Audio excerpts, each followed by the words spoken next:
Yeah. Okay. Thank you. I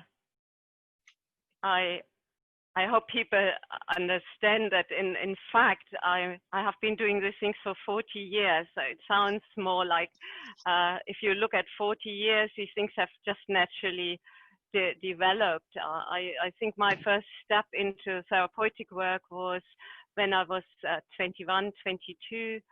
I was quite unhappy. My mum was divorced twice in the 50s, not a good place to be. And I think that just rubbed off on us children a bit. So I very early went into having some counseling myself. I found it quite useful. And our counselor, coming from the hippie generation, was doing Osho dynamic meditations with us, Kundalini meditations, where you were jumping up and down and screaming and shouting. And it felt quite freeing. And he was also very much into meditation. So I then went on to my first Vipassana. In those days, it was 10 days retreat.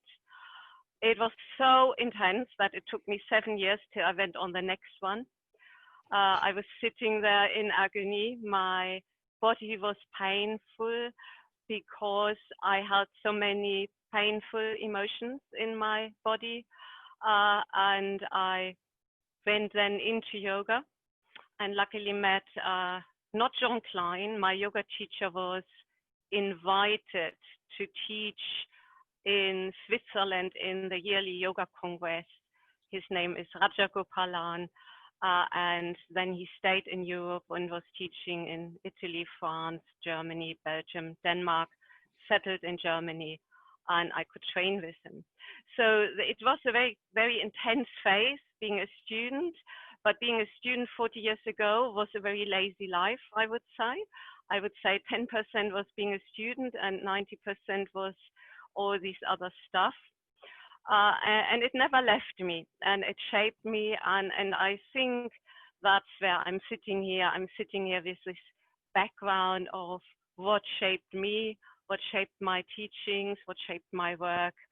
And that's my offering. So we do a movement practice.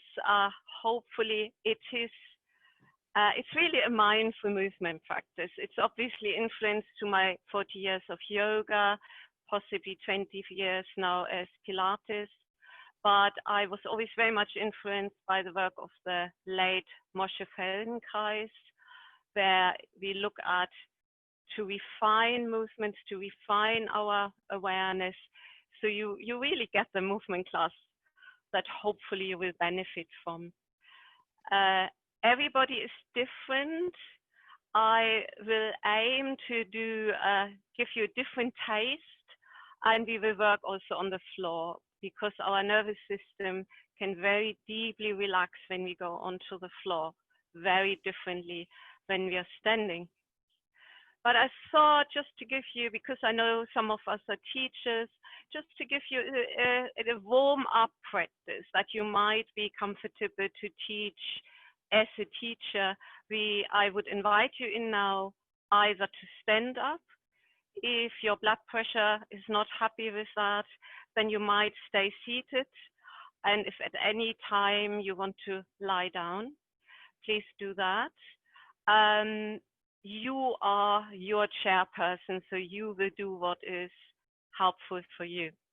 With this in mind, I will also stand up, getting off my chair, and see how much I can step back and switch on one more light.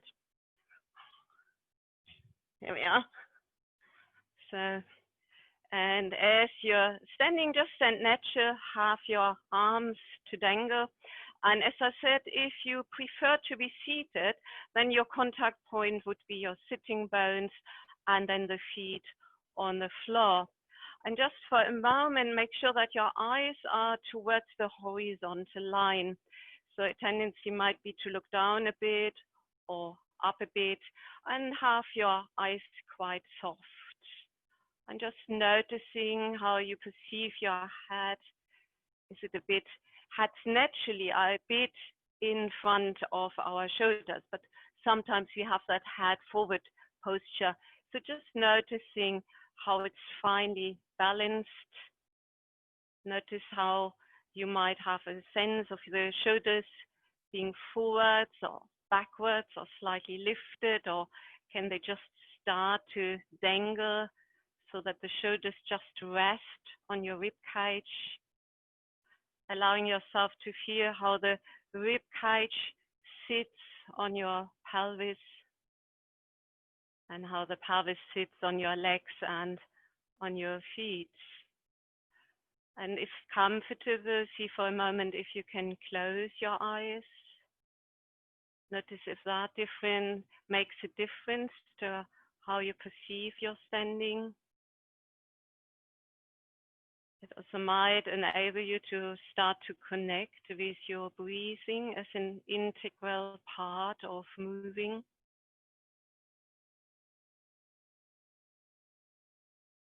And begin to open your eyes. Let your whole spine lengthen from the lower tip of your spine as if a helium balloon is attached to your crown and begins to lengthen the spine up to the crown.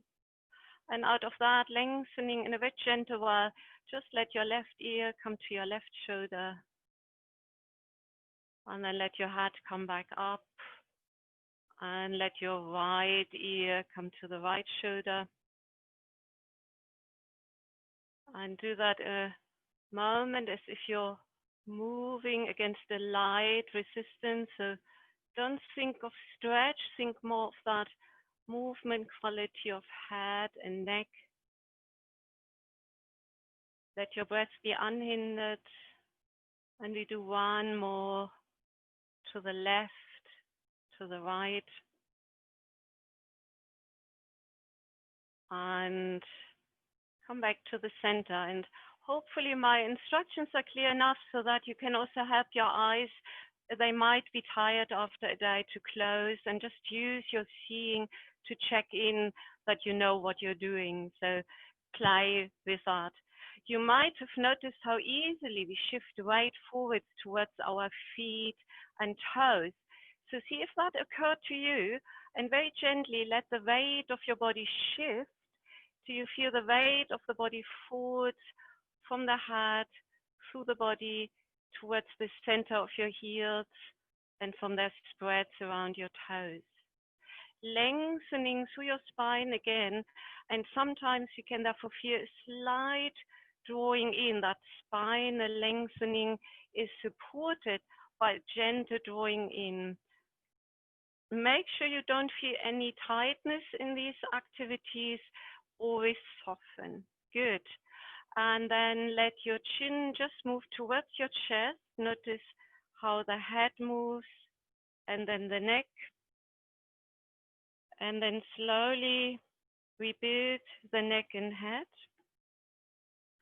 And begin to use your eyes. Feel that your eyes begin to look up a bit, and notice how they might draw the chin forwards and up. Then let your eyes lead to the horizontal line, and then let your eyes begin to look down, and see if it is possible that your eyes lead that movement.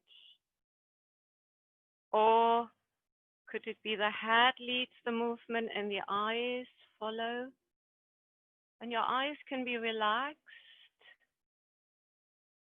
Make a note when you look up, you don't let the head fall backwards. It could be like checking out if there's some cobwebs on the ceiling. And next time when your chin has come towards your chest, slowly rebuild the neck and head so that you can sense once more, eyes closed or open to look to the horizontal line. And then just let the head turn as if you want to look to the left, and turn it to the center, to the right. Notice the point when your neck muscles start to come in. So there's first the movement of the head, and then when you continue the journey, you will notice that diagonal line of your neck muscles, just a bit of a tightening here. Notice if your breath is unhindered. And you do one more to the left. Let the breath just flow. And one more to the right. And make this one the last. And once more, check out, has the weight shifted forwards? That will often bring more tension into the lumbar. So make sure you really have weight falling through the heels. Let your awareness come to your shoulders and just begin to lift the shoulders a bit. You could imagine they are in the ground floor and you lift them to the first floor and they go all the way to the ground floor or possibly even down to the cellar. And then you lift them to the second floor, first, ground, and cellar. So slowly increase the range of movement. See what a difference it makes if your eyes are open or if they are closed. Notice how that movement of your shoulders, just let your arms passively follow that movement. Notice if the shoulders begin the movement together and they end it together, or is one more of the lead shoulder? Is there a difference how you perceive? Is it smoother on one side? Is it a bit more jerky? And make the next one the last, and let your palms slide down on the outer legs and helping your upper arms to rest in your shoulder sockets. And then you bring the shoulders forwards and in, arms passively follow, and you move the shoulders back and they come more together. And you might notice when your eyes are on the horizontal line, how that shoulder movement will have a bit of an effect on your neck. You might see it, how I lengthen in one process. So as the shoulders move, you bring movement to your chest, to your spine, and we have that lovely knock-on effect. So movement occurs around the neck. Good. And let your arms to dangle. See if you can put those movements together, just small circles, big circles, fast circles, slow circles. Notice the direction that has come natural for you. And let that movement end. Change direction. And again, play small and big, fast and slow. And let your breath be unhindered. And make it your last. Let your arms just dangle by the sides of your body. Place your hands into the groins. And now push your chest out. And naturally, the shoulder blades go backwards so that your chest bone can show forwards. And with your eyes on the horizontal line, you might again notice when you reverse, when your chest bone goes backwards, how the chest brings a movement through the spine. One is more this rounding, one is more that back extension. And it shows us why when we are rounded, we have that head forward position when we keep the eyes on the horizontal line. And now you might want to try the different one where you round also. So you look down and then you let your chest lift and open, chest bone lifts and opens, and just gently look up and see of that. If you want to play here again with your eyes, to integrate your eyes and make this one the last, and let your arms to dangle. And then I turn around, you don't. You stand tall and begin to bend your legs just a little, and then begin to hinge backwards so that we stay in our straight spine, but begin to work here into the back of our hip joints. And then you just come back up. So avoid a rounding of the spine. So you might want to continue to look forwards, and it's quite a small movement. You can line up the neck with the spine, and then you would slowly look a bit downwards. Really important to keep that spinal lengthening so that we avoid the rounding. Sometimes people have lower back issues, and by doing that hinging action, you protect the lower backs. Your legs are slightly bent, and you might notice that this movement can slowly increase. And you might want to bend the legs even more.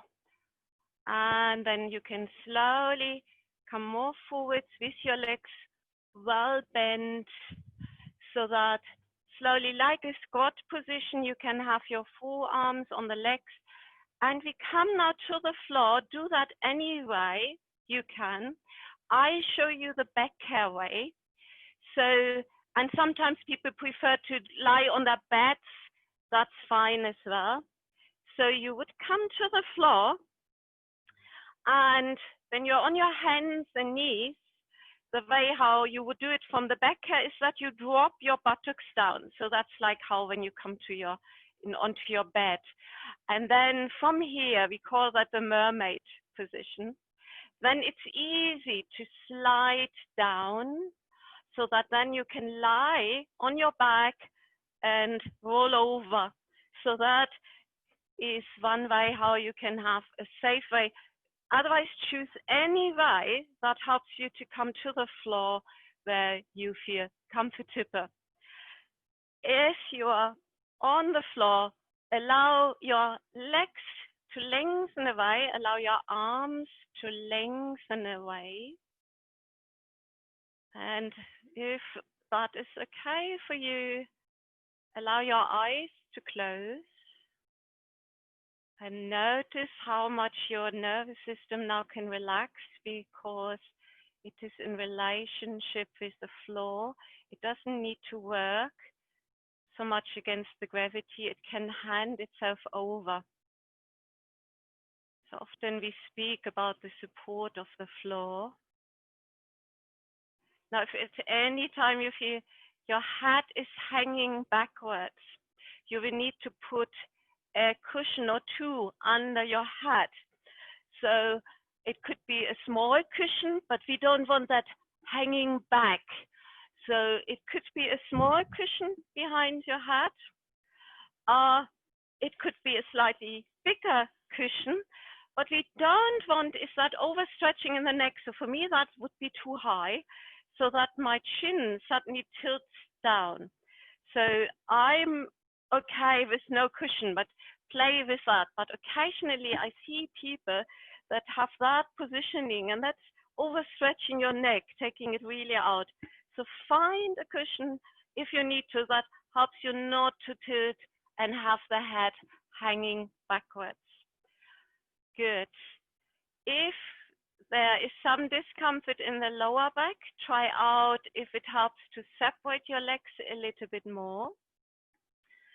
And otherwise, if there's still some discomfort, you can bring one leg to standing, followed by the other. That often changes your pelvic position. It changes your pelvic position, and sometimes that helps people when there's too much tension in the lumbar. So either with your legs stretched out, just notice if your legs are relaxed, they will fall away from each other. If you have decided to have them in standing, find the most effortless way of standing. I will go into that later, but those of you who have already chosen to have the legs in standing, make sure you feel it's quite effortless. Notice that your heels make contact with the floor when you're lying, as well as when your feet are standing. Then let your awareness move to sense the whole legs, from their placement in the pelvis down to your feet. Take a moment time to notice if there is a difference how you perceive your legs. Is one leg heavier or lighter? Is there a difference in weight? And to have an answer to these questions, we will unhook the mind from thoughts and thinking, and the mind will just perceive whatever there is to be perceived, to sense. And if there's nothing to sense, then very patiently just hold your awareness in that body part I'm mentioning. For you to smile to it, so that this part of your body can feel the friendliness of your mind. And let your awareness move to the pelvis, noticing the width of your pelvis, its weight. Noticing if it is slightly tilted, is there slightly more weight on the right side or left side?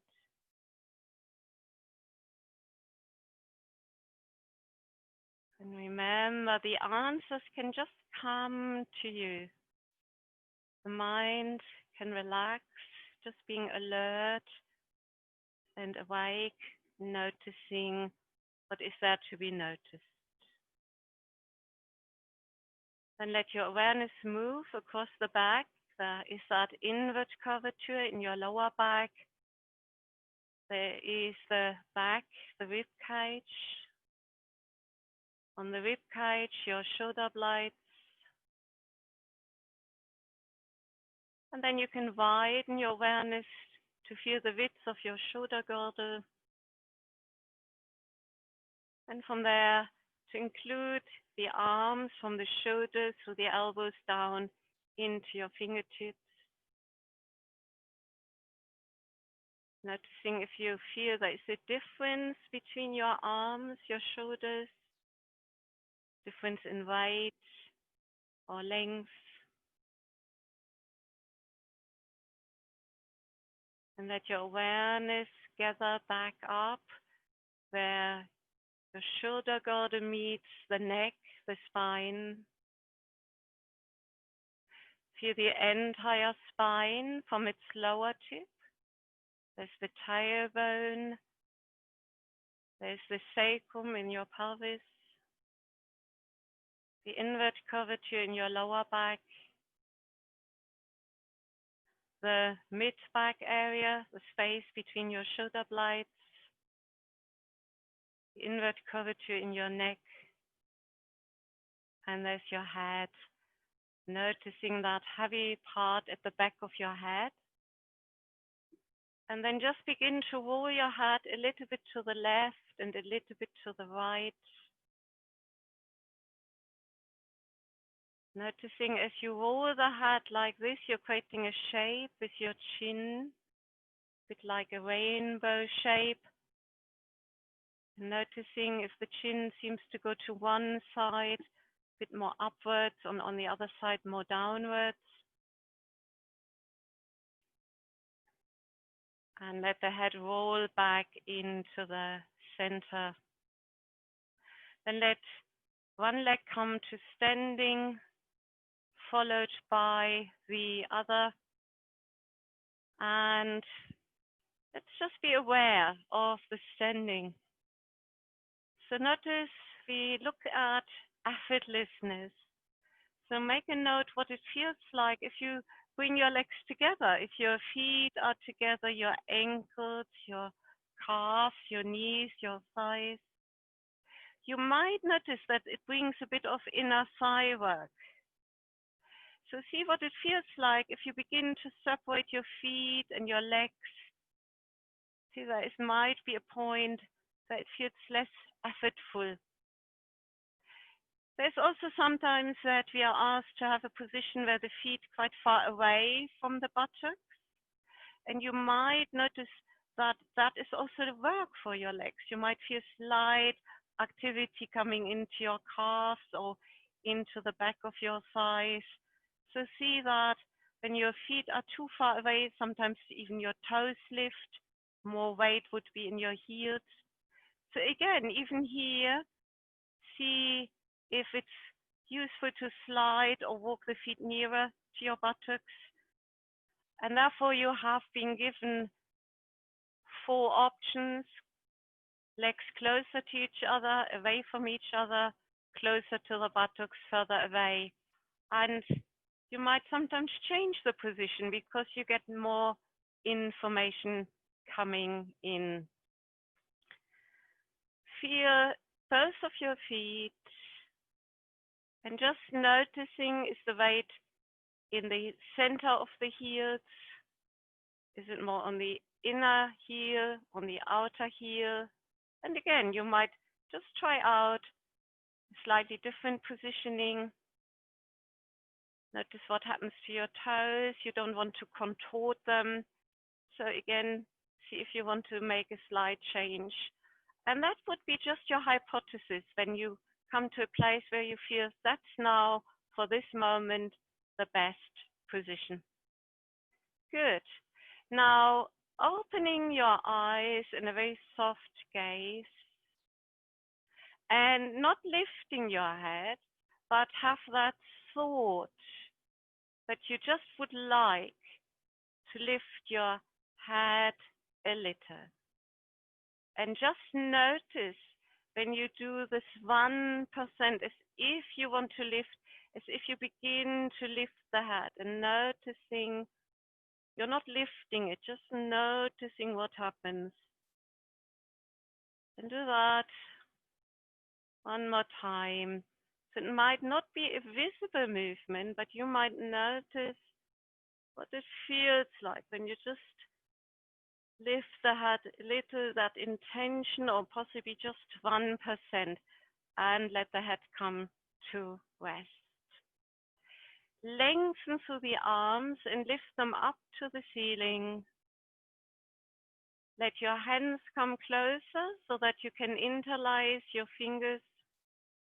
And as you begin to bend your elbows, you bring the hands under your head so that now the heavy part of the head, not your neck, the heavy part of your head rests in your palms.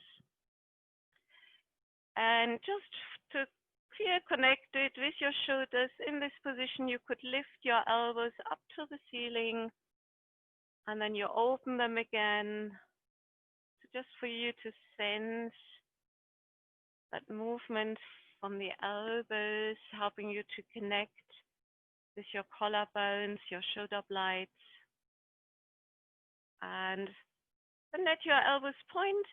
Let the elbows be open to the point where it's comfortable for you. And see if now you slowly can begin to lift your head and neck a little. And the weight of the head rests in your palms. The elbows are wide. And then you come back. Arrive fully, don't rush. And then when you're ready, and remember the weight of the head is in your palms, do that again.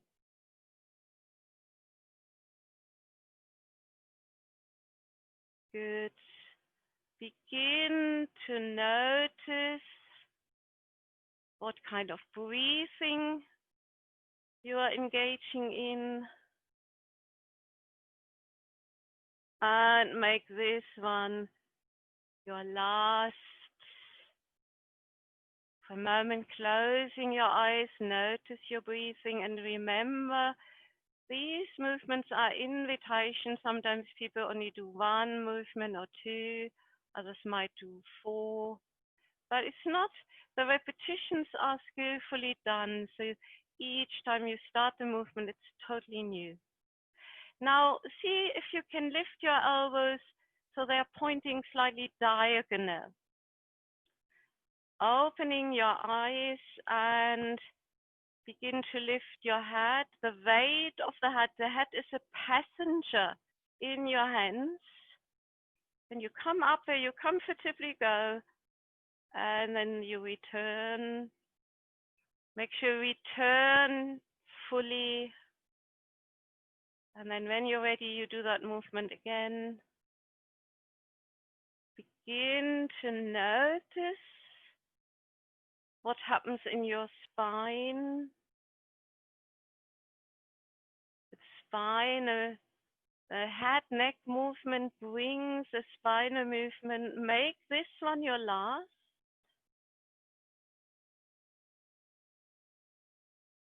And let your elbows relax. Close your eyes for a moment. Have a breather. Notice how your breath often has a sigh-like sense or changes. Now lift your elbows up to the ceiling. Remember, the head is a passenger in your hands. So it is really heavy in your hands. And then once more, notice what that feels like as you begin to lift your head and neck.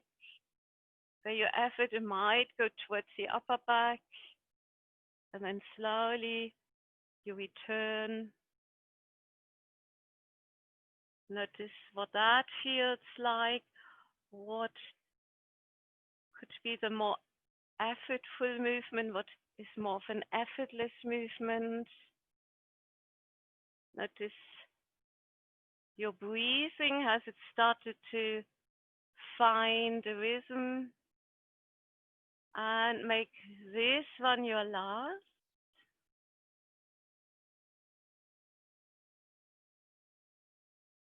So that you return. Let your arms come to rest by the sides of your body. Slide one leg away from you, followed by the other.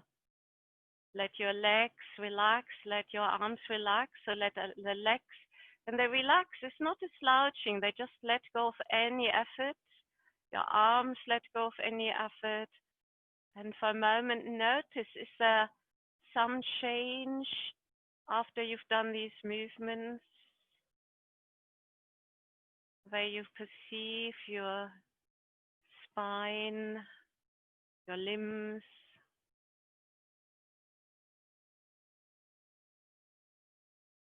Facial muscles relax. And then you bring one leg to standing, followed by the other. Again, have your legs in standing where you feel it's quite effortless. Now bring your awareness to your pelvis and imagine there is a circle drawn under your pelvis like a clock.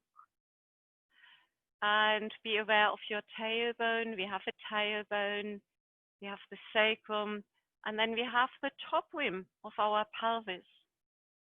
And now begin just to let your pelvis roll forwards and down to the direction of your feet.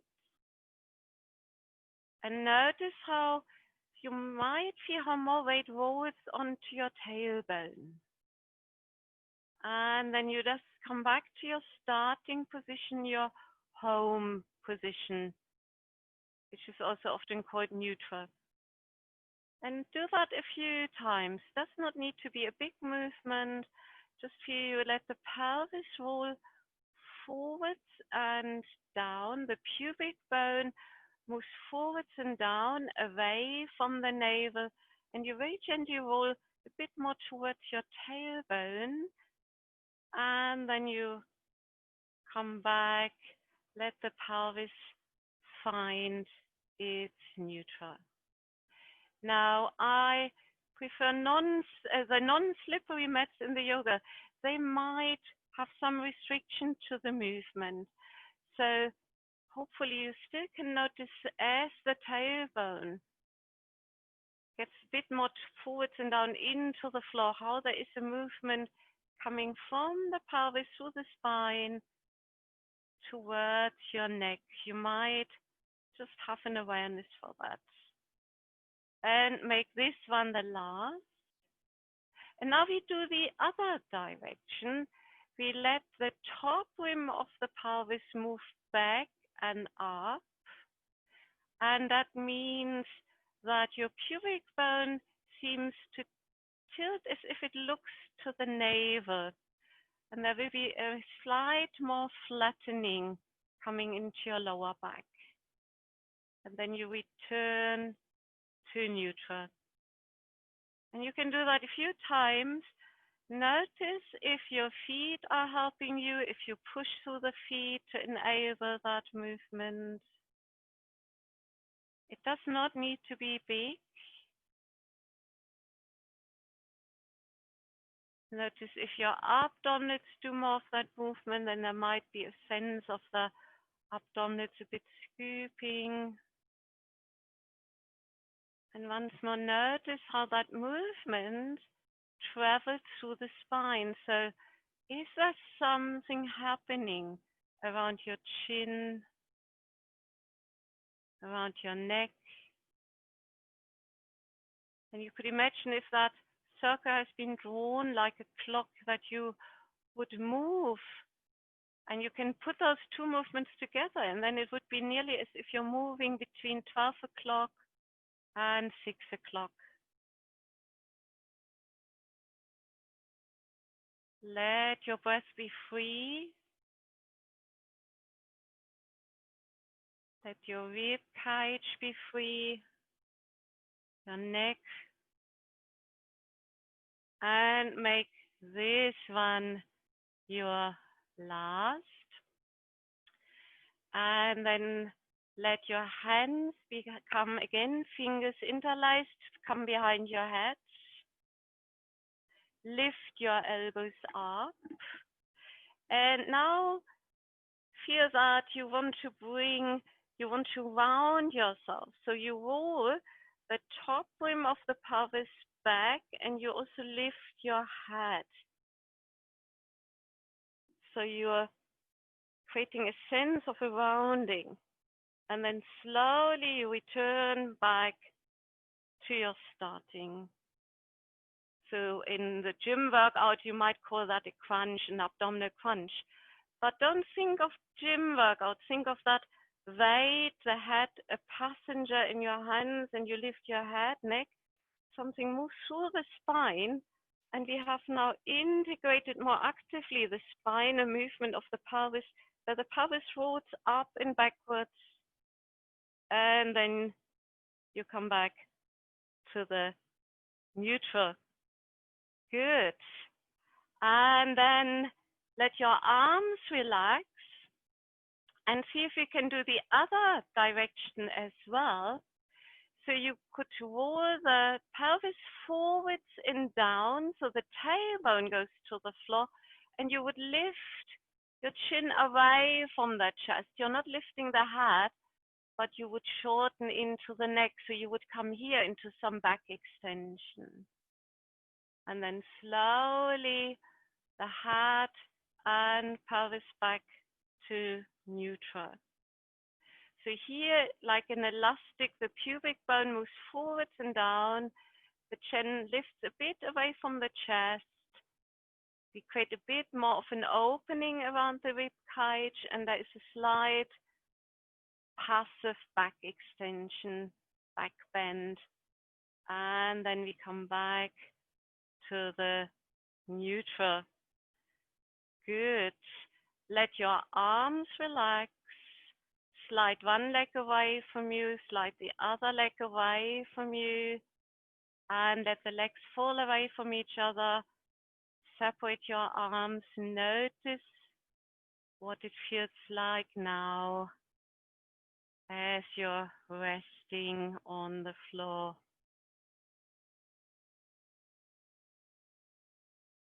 Notice any changes in contact or weight.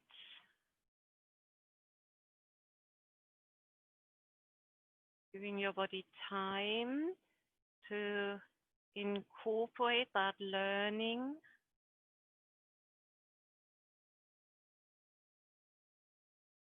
Noticing sensations that might be deep in your body, a prickling, a flow, a vibration.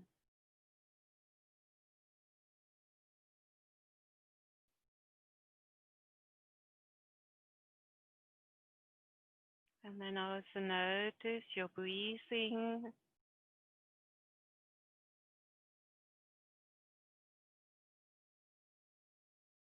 And have the patience to be with your breath for its entirety.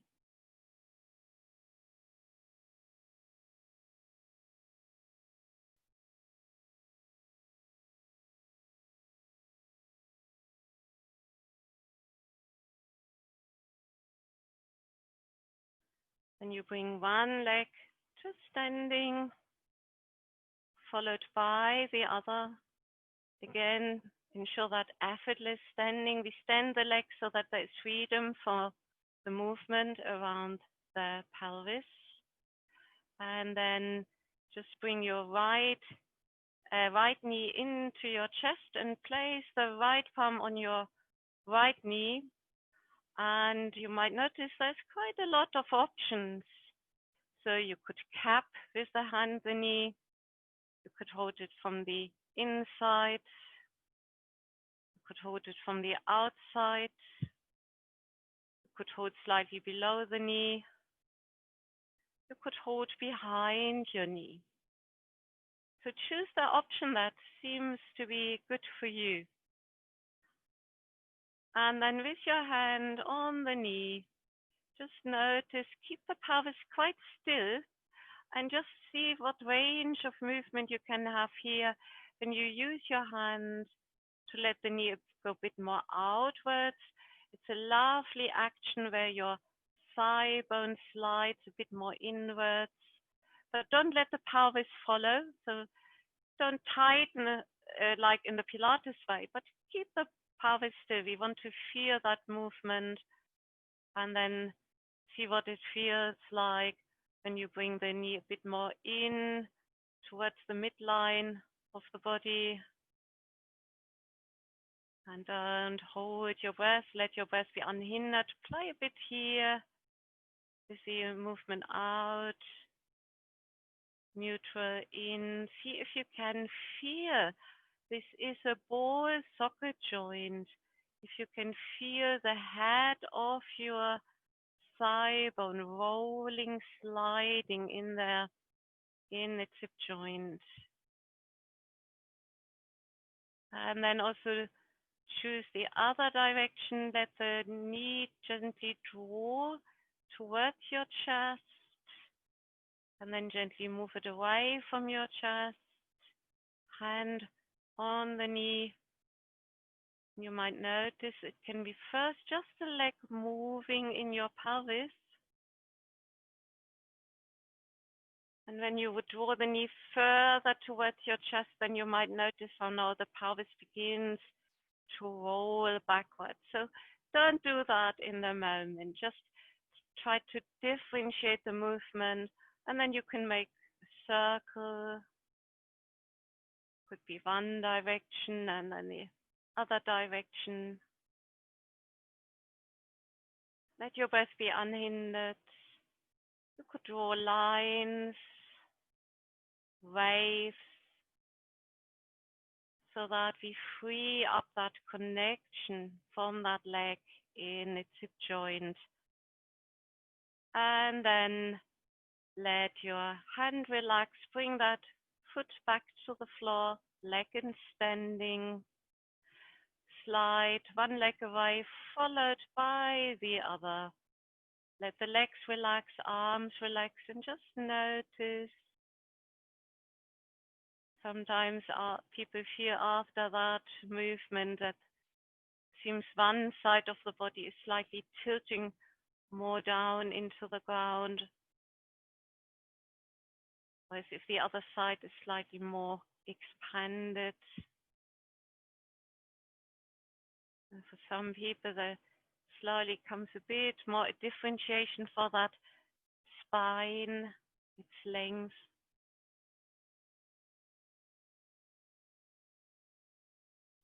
And then bring one leg to standing, followed by the other. And then we do the other leg, moving it into your chest. The foot just hangs, and then you let your hand come onto that leg. We did the right leg, now we do the left leg. If you did it the other way around, then just change. And again, remember, there's lots of options. The hand can be inside the knee, on top, on the outside, below the knee, behind the knee. So many options. See which one seems right for you.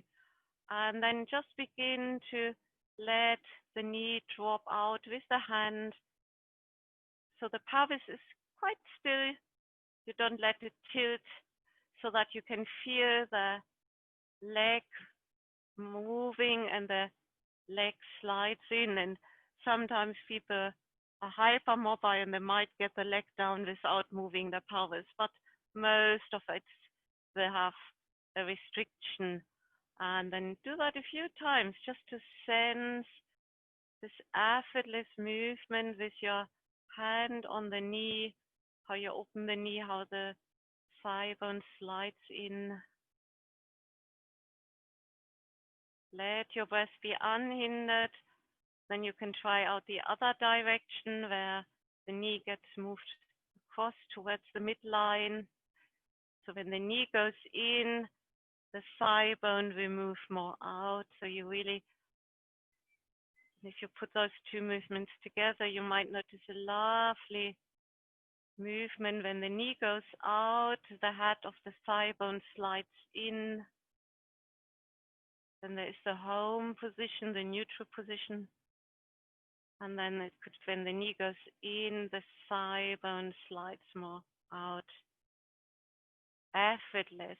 Notice if you need to make the movement smaller so that you don't restrict your breathing. Then let's also get into the movement where you gently draw the knee towards your chest. You could draw it all the way, but then you would tilt the pelvis backwards. We don't want that. So keep the pelvis quite still so that you differentiate just the movement of the leg and its pelvis. And then you can straighten the arm and the knee moves away. And noticing, is the knee moving more towards your armpit when you do this movement? Or is the knee more moving towards your chest? Just noticing what is the tracking? How has your body established this movement over those many years of moving? And then you could begin to make circles. Let your breath be unhindered. You could change the direction of your circles. It could become bigger or smaller. It could become spirals. You could change the speed. You can change the shape. Could be you're drawing lying lines with your knee, standing lines, waves. And all that helps just to find a slightly freer connection. And we make this one the last, and we place the foot on the floor, and the arm is relaxing. Slide one leg away, followed by the other. Let your legs relax. Let your arms soften. Notice what it feels like now.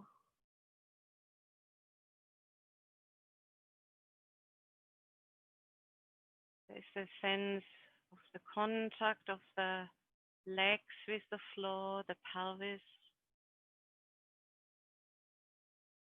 Sometimes you might notice that having worked on your hips, that might have had a knock-on effect, how you feel across your shoulders, across your upper back and mid-back.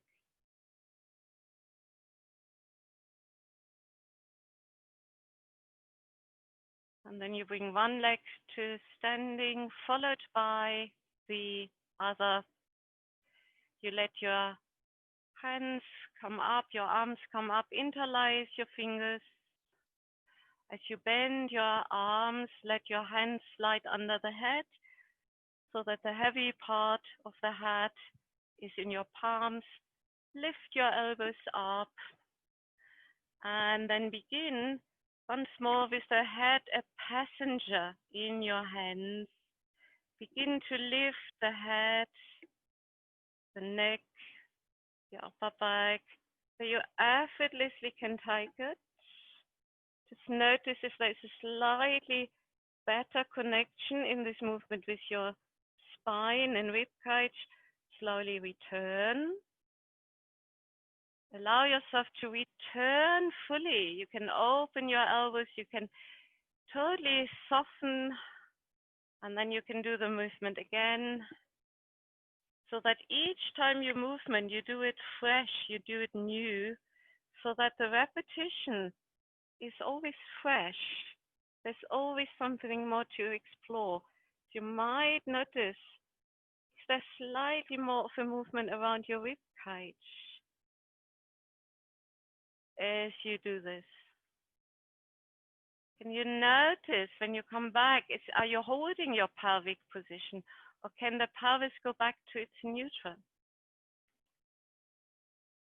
Is this the arm position that is the most helpful? Because you have space for the ribs to move, for the spine to peel off effortlessly. Don't clench your buttocks. And once more, you come back. Let your arms relax. Let one leg slide away, let it relax. Let the other leg slide away, let it relax. Notice what it feels like when your body is taking in these variations of movements, this coordination of movement. So we are experiencing the body and we are awake, mindfully present to what is happening in the body.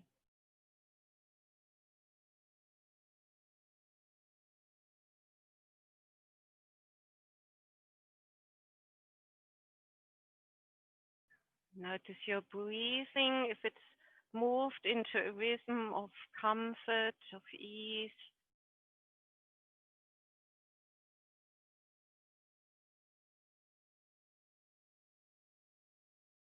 Try to get to know the breath that feels good. So even here, be playful. Notice where you might feel the breath in your body now, where it gives you comfort. And also allow yourself to sense what type of breath feels good.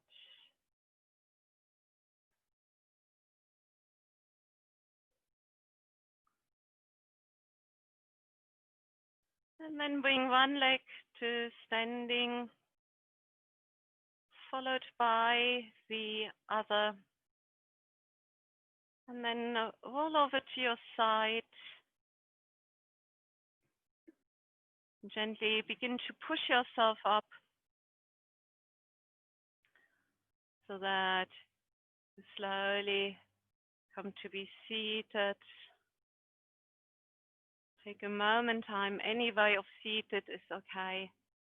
And then we are slowly getting ready, but just notice the way you're seated. Just turn the head a bit. Keep it easy. Good. And then slowly make your way up to come to standing. Any way will do. There is no wrong or right way, so you will know the way that makes it possible for you. And come back to your standing. Just notice what your standing feels like now.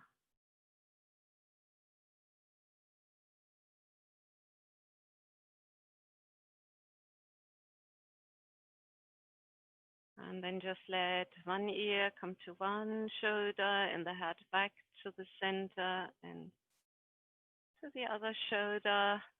And then just look over one and to the other side. And then just walk a bit and see if there, how you hold your head, how you experience the shoulders on your rib cage.